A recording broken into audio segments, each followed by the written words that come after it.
Big boss Malayalam season 7 റിവ്യൂയിലേക്ക് സ്വാഗതം. എല്ലാവർക്കും happy Vinayaka Chaturthi. ഇന്നത്തെ ടാസ്ക് എന്താ അറിയോ?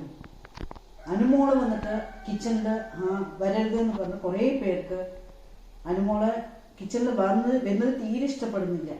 എല്ലാവരും ചേർന്ന് അനുമോളെ ഒതുക്കി, എല്ലാവരും ചേർന്ന് ഒറ്റപ്പെടുത്തി അവളെ പാവം. ശൈത്യമാണ് അനുമോളുടെ അടുത്ത് പോകുന്നതും റെനയ്ക്ക് തീരെ ഇഷ്ടപ്പെടുന്നില്ല. റെന വന്നിട്ട് അനുമോളെ അങ്ങനെ സംസാരിക്കുന്നു.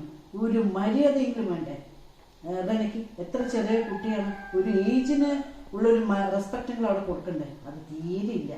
പ്രത്യേകിച്ചും ലാലേട്ടൻ വന്നാൽ അത് എന്തായാലും മെൻഷൻ ചെയ്യണം.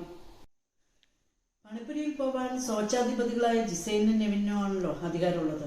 ഇവർക്ക് 3 ടൈം പണിപ്പുരയിലേക്ക് പോവാം. 20 സെക്കൻഡാണ് ടൈം അവർക്ക് കൊടുത്തിരിക്കുന്നത്. ആ ടൈമിനുള്ള എന്ത് വേണമെങ്കിലും ഫുഡ് പോയി എടുത്തിട്ട് വരാം. ഫുഡ് ഐറ്റം ആണെങ്കിൽ ഹൗസ് മേറ്റ്സിന്റെ കൂടെ ഷെയർ ചെയ്യണമെങ്കിൽ ചെയ്യാം, അല്ലെങ്കിൽ സ്വച്ഛാധിപതികളായ അവരുടെ താല്പര്യമാണ് അതൊക്കെ. ഇവർ പോയി എടുത്തിട്ട് വന്നത് 22,000 രൂപയുടെ പർച്ചേസ് ആയിരുന്നു. ബിഗ് ബോസ് പിന്നെയാണ് ഇവർക്കൊരു 7 പണി കൊടുത്തത്. 7 പണികൾ എന്താണെന്ന് നമുക്ക് നോക്കണമല്ലോ. ചെയ്യേണ്ടത് ആരറിയോ? ഈ 7 പണികൾ 7 പേരിനെ സെലക്ഷൻ ചെയ്തിട്ടുണ്ടല്ലോ, അവരാണ് ഈ 7 പണികളൊക്കെ ചെയ്യേണ്ടത്. 4 ടാസ്ക് കൊടുത്തിട്ടുണ്ടായിരുന്നു. 4 ടാസ്കും ഒരു റൗണ്ടിൽ കംപ്ലീറ്റ് ചെയ്യണം. ചെയ്താൽ 1000 പോയിന്റ് ആണ് ഇവർക്ക് കിട്ടുക.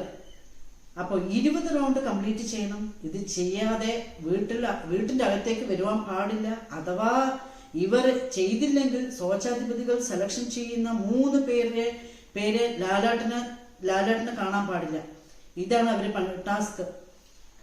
ഈ നൈറ്റ് ഇരുന്നിട്ട് ഇവർക്ക് ചെയ്യുകയാണെങ്കിലും ചെയ്യാം. ആ നൈറ്റ് ചെയ്തില്ലെങ്കിൽ ഇവർക്ക് എപ്പോൾ വേണമെങ്കിലും ചെയ്ത് എത്രയും വേഗം ഫിനിഷ് ആക്കണം. അതാണ് ആ ടാസ്ക്. പിന്നെ ശരത്താണല്ലോ ക്യാപ്റ്റനായ ശരത്ത് അനുമോൾക്ക് എതിരായിട്ട് നിൽക്കുന്നു. റെനയെ കൂട്ടിപ്പിടിച്ചിട്ടാണ് ഇപ്പൊ ശരത്ത് നിൽക്കുന്നത്. ഇന്നത്തെ എപ്പിസോഡിൽ ഫുള്ളായിട്ട് അനുമോളാണ് കാണിച്ചത്. എല്ലാ ക്യാമറകളും അനുമോളുടെ ഫേസിൽ നോക്കി നിൽക്കുന്നു. ടീംമേറ്റ്സ് എല്ലാവരും പറയുന്നു, എല്ലാവരും അനുവിനെയാണ് നോക്കണം എന്ന് പറയുന്നു.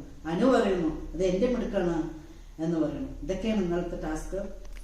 വീണ്ടും നമുക്ക് നാളെ കാണാം. എല്ലാവരും മറക്കാതെ ജയാസ് ലൈഫ് സ്റ്റൈൽ ചാനൽ കാണുക, സപ്പോർട്ട് ചെയ്യുക, ലൈക്ക് ചെയ്യുക, കമന്റ് ചെയ്യുക, സബ്സ്ക്രൈബ് ചെയ്യാത്തവർ സബ്സ്ക്രൈബ് ചെയ്യുക. വീണ്ടും നാളെ കാണാം. ബൈ.